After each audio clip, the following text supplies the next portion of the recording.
estava realmente cansada e pulei o café, mesmo sempre precisando de café. Quando passei pelo primeiro sinal, ele estava amarelo. O segundo estava vermelho, mas eu não entendia por que um carro vinha tão rápido. Parecia que ele antecipava a mudança do sinal. Nós colidimos a cerca de 100 km por hora. Imediatamente, soube que algo estava errado com meu corpo porque estava caída para um lado. Não conseguia me mover. A coisa mais próxima de uma oração que consegui dizer foi: Deus me ajude. Em um momento assim, o controle é tirado de suas mãos. Passamos tanto tempo tentando controlar a vida. E naquele momento, eu sabia que estava tudo acabado. Tudo dependia dos cirurgiões. O que aconteceu a seguir estava fora do meu controle.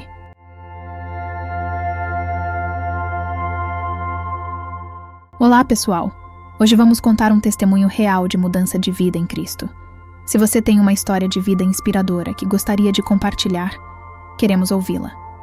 Estamos sempre em busca de testemunhos que possam tocar e motivar a vida de todos. Se você tem um testemunho em Cristo que gostaria que fosse lido aqui no canal, envie sua história para o nosso e-mail, que está passando aqui embaixo ou na descrição do vídeo. Mal podemos esperar para ouvir suas histórias incríveis e compartilhar com nossa comunidade. Obrigada por fazer parte da nossa família. Agora vamos ao testemunho de hoje.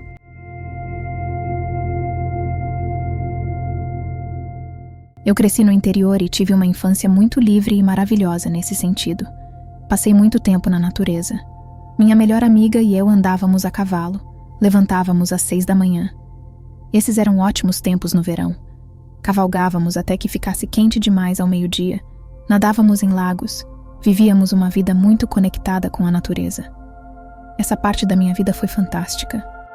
A parte dolorosa da minha infância foi que minha mãe era mentalmente doente e havia muito abu emocional e um pouco de abu físico. Eu era isolada como filha única e me refugiava nos livros e nos estudos. Via a faculdade como minha saída, meu caminho para o sucesso. Não havia outras rotas, essa era a única. Escrevi muitos ensaios e ganhei 20 mil reais em bolsas de estudo, uma competição de ensaio atrás da outra. Isso era um grande negócio. Cresci muito pobre e a caixa de correio estava quase caindo. A casa estava em ruínas e eu pensava: Deus, será que a caixa de correio vai aguentar receber esses cheques? Eu esperava ao lado da caixa de correio e os cheques começaram a chegar. Então, soube que minha vida ia mudar.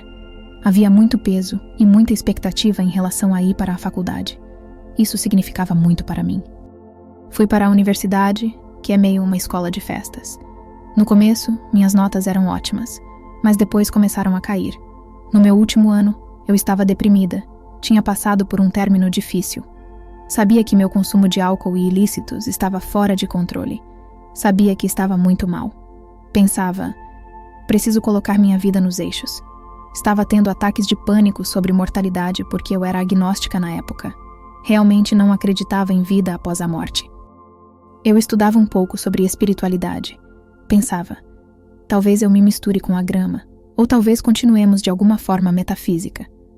Mas na maior parte do tempo, acreditava que minha identidade, minha consciência, não continuaria. Tinha momentos em que pensava: vamos apenas morrer e eu não estarei mais aqui. Isso é tudo o que tenho. O que estou fazendo com minha vida? E entrava em pânico. Procurei um terapeuta. Emocionalmente, ainda lidava com os abu da infância. Esse terapeuta sugeriu que eu corresse, porque isso era algo que eu amava no ensino médio. Eu corria cross-country e correr era meu símbolo. Pensava: se eu correr o suficiente, rápido o suficiente, talvez consiga fugir dos meus demônios e ser super saudável e forte. Estava correndo 14, 15 quilômetros por dia, treinando para a corrida do fim de ano. Na noite anterior à corrida, comecei a ter pesadelos. Não falo muito sobre isso porque parece que o tempo já estava fora de sincronia, mas senti que algo estava vindo para mim. Estava realmente cansada e pulei o café, mesmo sempre precisando de café. Quando passei pelo primeiro sinal, ele estava amarelo. O segundo estava vermelho, mas eu não entendia por que um carro vinha tão rápido. Parecia que ele antecipava a mudança do sinal. Nós colidimos a cerca de 100 km por hora. Imediatamente, soube que algo estava errado com meu corpo porque estava caída para um lado, e não conseguia alcançar minha carteira de motorista e os formulários de seguro. Basicamente, não conseguia me mover e sabia que algo estava terrivelmente errado. Eventualmente, uma boa samaritana parou. Ela era enfermeira. Ela ficou comigo, segurou minha mão e era linda. Nunca esquecerei a bondade dela. Ela me ajudou até a ambulância chegar e me colocarem em uma maca. A coisa mais próxima de uma oração que consegui dizer foi: Deus me ajude. Em um momento assim, o controle é tirado de suas mãos. Passamos tanto tempo tentando controlar a vida, e naquele momento eu sabia que estava tudo acabado. Tudo dependia dos cirurgiões. O que aconteceu a seguir estava fora do meu controle. Eu nunca pensei em ter um plano de saúde. Eu era uma estudante universitária que pensava: vou conseguir um bom emprego quando me formar. Sou jovem, sou saudável, isso não será um problema. Então, me levaram a um hospital no centro da cidade porque eu tinha ferimentos internos. Fizeram muitas tomografias, sabiam que minha coluna estava quebrada em vários lugares. Eu estava em choque. Nunca conheci ninguém que tivesse se recuperado de uma cirurgia na coluna. Não sabia se voltaria a andar. Tentava conseguir informações específicas dos enfermeiros e também tentava conseguir analgésicos, porque a dor era intensa.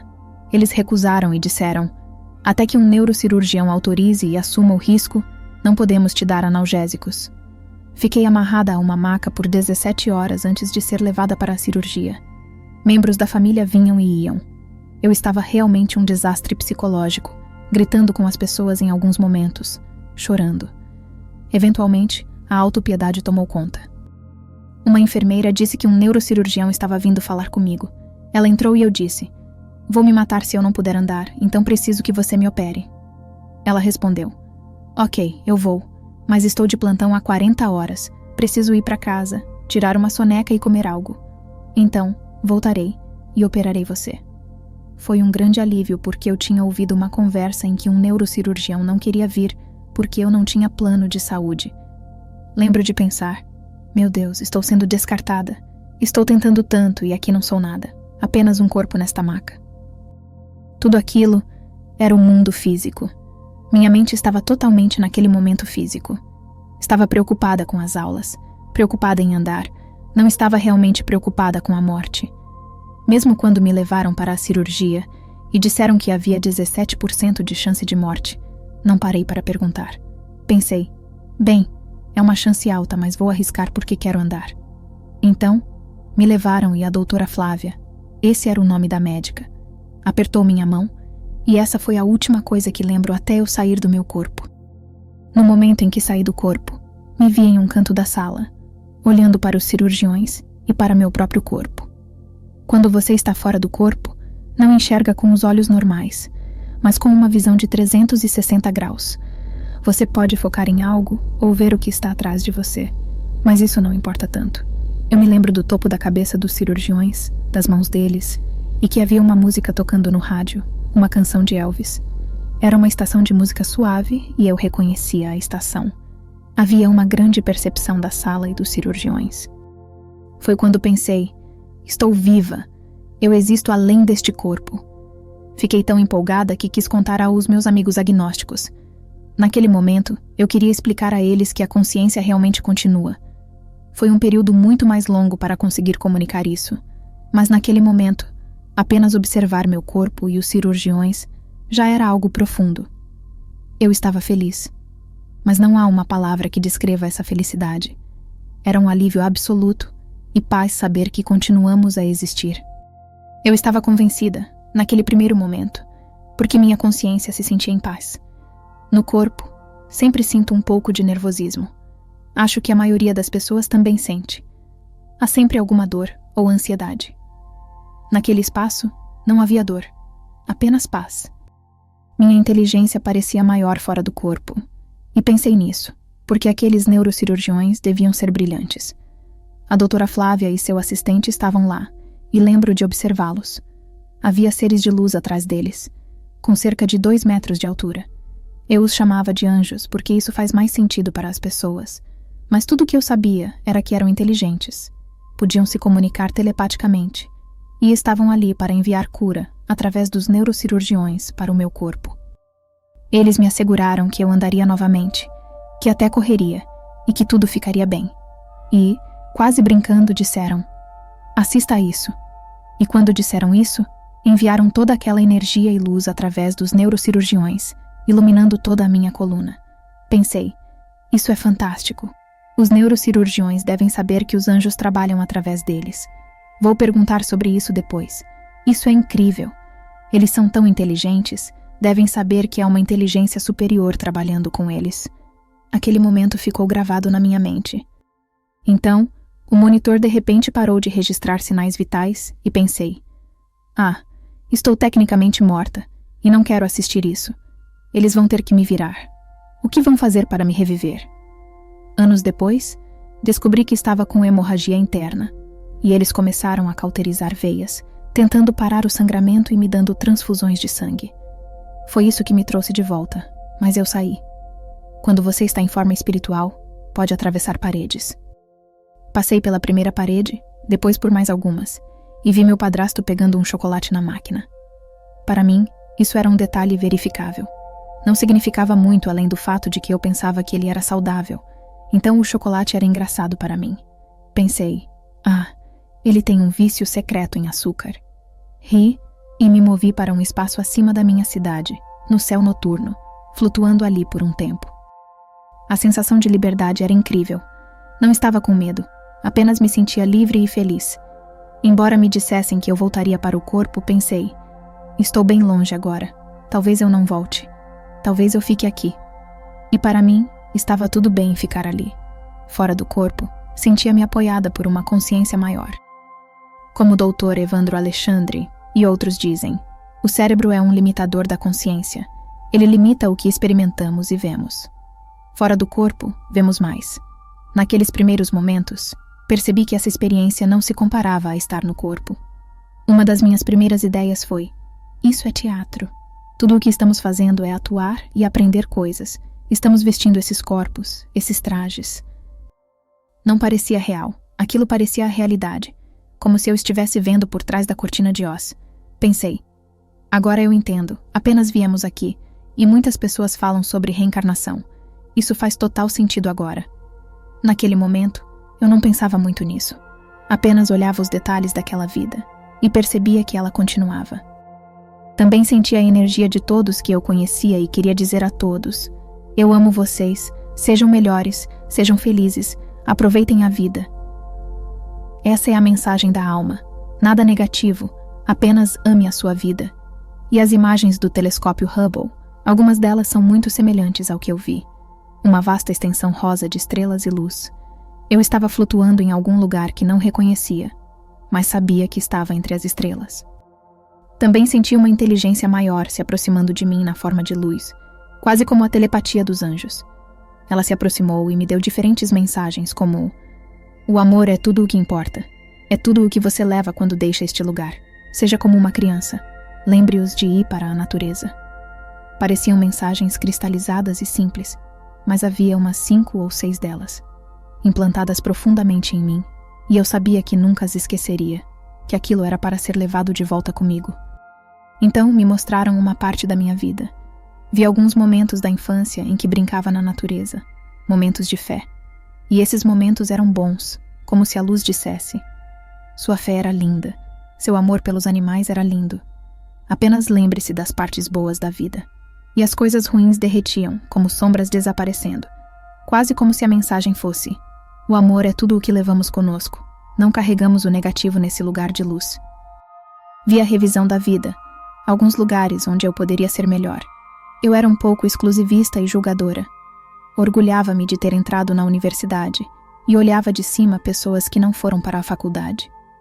Em diferentes empregos onde trabalhei, olhava para pessoas que trabalhavam em tempo integral como funcionários de restaurante e não era rude com elas, mas não dava espaço para que me conhecessem. Vi como eram gentis, que iam para casa e rezavam por mim. Quase me faz chorar pensar nisso, porque eles viam que eu era uma pessoa deprimida e se importavam. Mas eu nem lhes dava atenção porque não gostava das roupas que usavam. É tão ridículo. Pensei que podia ser uma pessoa melhor, que não estava deixando espaço para ver a beleza nas pessoas. Essa era a principal mudança que Deus queria que eu fizesse: olhar para a beleza nas pessoas e em seus corações. É como se nossa alma soubesse como ser, mas esquecêssemos disso em nossa cultura, tentando nos sentir especiais ou bem sobre nós mesmos. Quando terminei essa revisão de vida, fui parar em um lugar cheio de vegetação e grama bonita. Não havia morte ali. Algumas pessoas podem chamar isso de céu. Para mim, parecia uma consciência da qual eu participava. Meu avô apareceu e quis recriar algo da minha infância, pois sabia que eu gostava de andar na caçamba do seu caminhão. Ele parecia diferente, jovem e bonito, brilhando quase como os anjos, com uma luz que emanava dele. Não havia morte nele. Eu tinha visto ele morrer de leucemia aos 70 e poucos anos, e ele não parecia nada com o que eu estava vendo agora. Ele era a única pessoa que tinha uma conexão comigo e que havia falecido. Passamos um tempo juntos e, em um dado momento, ele perguntou se eu queria continuar. Mesmo estando na caçamba do caminhão, andando devagar pela grama verde, olhei para cima e entendi o que ele quis dizer. Havia mais para essa experiência, e Deus estava do outro lado disso. Então, disparei para fora do caminhão como uma alma, voando em direção a Deus. Eu me sentia maravilhosa. Toda a insegurança desapareceu. Senti-me amada. Estava no melhor lugar que já experimentei. Pensava, por que alguém deixa este lugar? Queria me aproximar da fonte de Deus, dessa vibração de amor incondicional. Senti-me segura e envolvida em amor. Em algum momento, havia uma barreira de energia que me impediu de seguir adiante. Ela vibrava através de mim e me disse para olhar para baixo. Olhei e vi um rio, onde muitas pessoas caminhavam. Algumas estavam cobertas de sombras, outras tinham luz. Percebi que as pessoas com luz estavam conectadas a Deus. Parecia uma escolha entre medo e amor. Pensei, isso é simples. Vou voltar e dizer às pessoas para não temerem e amarem mais. Mas Deus disse, não, você vai ser uma professora e vai fazer isso. Eu retruquei dizendo que não queria isso, queria ganhar dinheiro. Cresci extremamente pobre e tinha planejado ir para a faculdade de Direito. Com minhas habilidades de escrita, pensei que poderia ser advogada. A ideia de ensinar ou cuidar parecia tradicional e de baixa remuneração, algo que eu não queria. Deus insistiu. Você será uma professora. E isso foi a última coisa que ouvi na presença de Deus. Brinco que queria argumentar mais, mas era como se Deus me transformasse em uma bola de energia e me jogasse de volta para essa escuridão, em direção ao meu corpo. Voltei à sala onde me davam pedrinhas de gelo e perguntavam meu nome. Mesmo saindo da anestesia, minha primeira ideia foi: tive uma dessas experiências de quase morte. Senti que minha energia não estava totalmente no meu corpo. Parecia que eu fazia parte do ambiente. Quando a enfermeira perguntou meu nome, respondi. O nome dela é Thelma. Ela insistiu. Não, o seu nome. E eu disse, meu nome. Fiquei triste em voltar a estar ali, porque naquele espaço você é mais um, mas também um indivíduo. Voltar ao corpo, que guarda traumas e memórias e que eventualmente morrerá, foi difícil. No espaço espiritual, você é eterno e livre. Havia um certo desgosto por voltar ao corpo. Sentia-me forçada a isso. Fiquei na UTI, conectada a máquinas por 3 dias. Assim que pude mover meus braços e falar, minha avó me trouxe um diário, onde escrevi tudo o que lembrava sobre os anjos, temendo que os medicamentos apagassem a experiência. Descrevi os anjos como seres de luz, muito maiores e mais intensos do que nas pinturas. Queria lembrar de tudo. Perguntei às enfermeiras, você acredita em Deus? Elas respondiam, sim, eu acredito, vou à igreja. Eu insistia, Deus é essa grande bola de luz. Elas respondiam, tá bom, já ouvimos o suficiente por hoje. Meu cirurgião também. Perguntei, quanto tempo eu fiquei morta? Ele disse, cerca de 2 minutos e meio. Você recebeu várias transfusões de sangue, vai ficar bem. Queria perguntar mais sobre o que vi, mas percebi que ele achava que eu estava louca. Então parei de perguntar, mas fiquei decepcionada. Queria muito saber se ele sabia que era assistido por anjos. Desde o começo, comecei a ver as pessoas de forma diferente, enxergando manipulação e insegurança ao meu redor. Queria ajudar. Tentei contar minha experiência para minha mãe, mas a única pessoa receptiva foi minha avó. Ela disse à minha mãe, deixa falar, isso é interessante, é a experiência dela. Ela foi tolerante, mas minha mãe revirou os olhos e disse, como ela pode saber alguma coisa sobre Deus? Então percebi que seria mais difícil romper essa barreira com ela do que eu havia imaginado. Continuei tentando, e houve um momento em que estávamos finalmente a sós e eu disse: "Mãe, eu morri." A primeira pergunta dela foi: "Você viu Jesus?" Eu respondi: "Bem, não." E pude ver que ela ficou tensa, pois essa não era a resposta que ela esperava. Então falei: "Mas o que eu experimentei foi incrível. Isso me mudou. Eu acredito em Deus agora. Isso é positivo. Podemos começar por aí?" Eu sei que continuamos. Queria comunicar a ela que somos amados, tanto eu quanto ela. Eu disse: "Olha, você está errada e eu também, mas ambos somos amados. Não é ótimo?" E pude ver no rosto dela que ela pensava: "Eu não estou errada. Você está errada." Então percebi que isso não era para ser uma briga. Era para ser uma boa notícia de que somos muito mais amados do que imaginamos. Lentamente, comecei a me fechar e percebi que não poderia contar essa experiência para todos. Muitas pessoas que têm experiências de quase morte precisam voltar imediatamente para a vida. Eu tive sorte, pois tive uma longa recuperação de 9 meses. Estava com um colete ortopédico e fiquei na casa da minha mãe e do meu padrasto. Eles me traziam livros da biblioteca, então eu lia de tudo, mergulhando em material espiritual. Estava muito em contato com o processo físico de cura. Foi incrível como, após 9 dias no hospital, meu corpo estava tão fraco que eu não conseguia ficar na ponta dos pés, mesmo estando na melhor forma da minha vida antes do acidente. Tudo doía, mas melhorava semana a semana. Eventualmente consegui caminhar. Era verão, então eu precisava caminhar muito cedo de manhã ou tarde da noite. De manhã cedo, havia muitos idosos que me viam com o colete ortopédico e começavam a perguntar sobre minha experiência. Conheci os vizinhos e eles eram receptivos. Descobri que as pessoas que estavam morrendo ou que tiveram um susto com câncer amavam minha história e se tornaram meus maiores fãs na rua. Quando finalmente consegui caminhar até o fim da rua, eles aplaudiram, como se fossem meus torcedores. A vida era mágica, mesmo sendo dolorosa. Descobri muitas coisas. Aprendi a ter sonhos lúcidos e a participar da consciência fora do meu corpo. Estava em um belo estado de integração rápida, pois tive esses 9 meses para ler, meditar e pensar. Eu era bastante fechada antes da minha experiência de quase morte. A única maneira de me abrir era se eu tivesse bebido um pouco ou estivesse com amigos ouvindo música. Não oferecia muito de mim mesma. Não era uma pessoa cheia de amor e sem barreiras. Mantinha-me segura, desconfiava das pessoas e tinha muitas barreiras, provavelmente por causa da minha infância. Após a experiência, comecei a amar a todos. Caminhava pela rua e me preocupava com todos. Via a luz em cada ser humano. Estava transbordando de amor. Tinha uma telepatia onde entendia o que as pessoas estavam pensando e sentindo. Amava os animais. No primeiro ano após a experiência, estava tão feliz que não consigo descrever. A felicidade e a liberdade de poder andar, explorar o mundo e saber que há energia nas árvores, que tudo é consciente e bonito, era algo que não estava na minha consciência antes. Antes, só pensava em mim mesma, nos meus pensamentos, que muitas vezes não eram bons. Percebi que esses pensamentos negativos me derrubavam e que não precisava pensar assim. Isso se tornou um processo de vida. Trabalhar com meus próprios pensamentos, entender quais eram meus e quais não eram, e como viver uma vida mais feliz. Voltei para a universidade e consegui meu diploma de ensino. Me formei e comecei a ensinar imediatamente. Desde o início, foi mágico. Eu pensava: o que eu faço? O que vou dizer aos alunos? Então, contei a verdade. Disse: eu não quero ser professora. Sei que vocês não querem estar aqui. Eu também não. Mas me disseram para vir aqui. E aqui está minha história.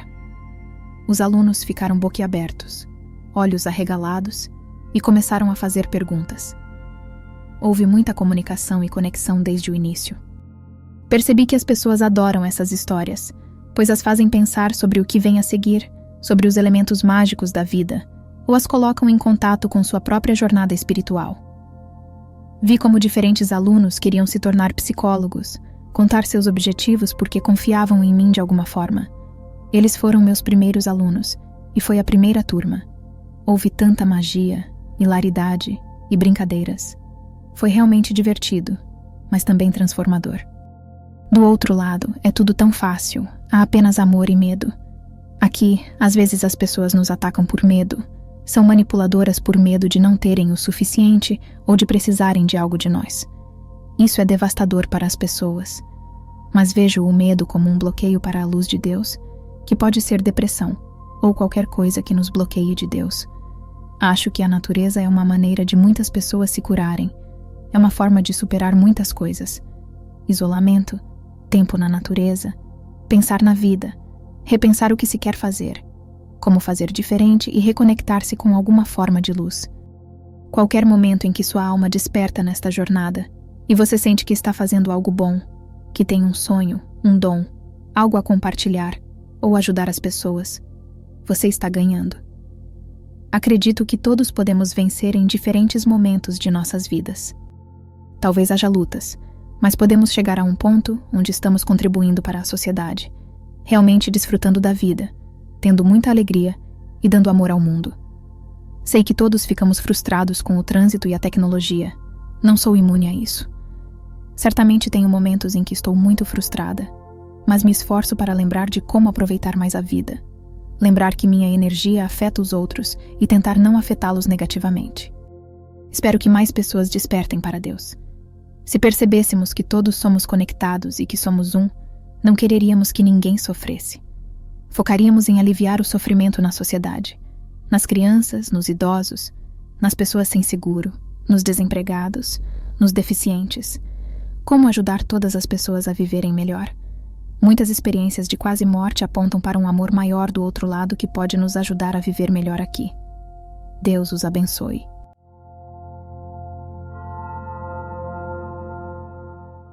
Espero que tenham gostado do testemunho que trouxemos hoje.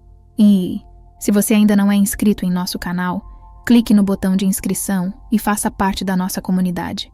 Não se esqueça também de comentar, deixar o like e clicar no sininho de notificações.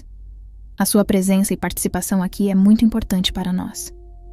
Que a presença de Deus seja uma constante em sua vida, trazendo bênçãos, alegria e amor. Deus os abençoe.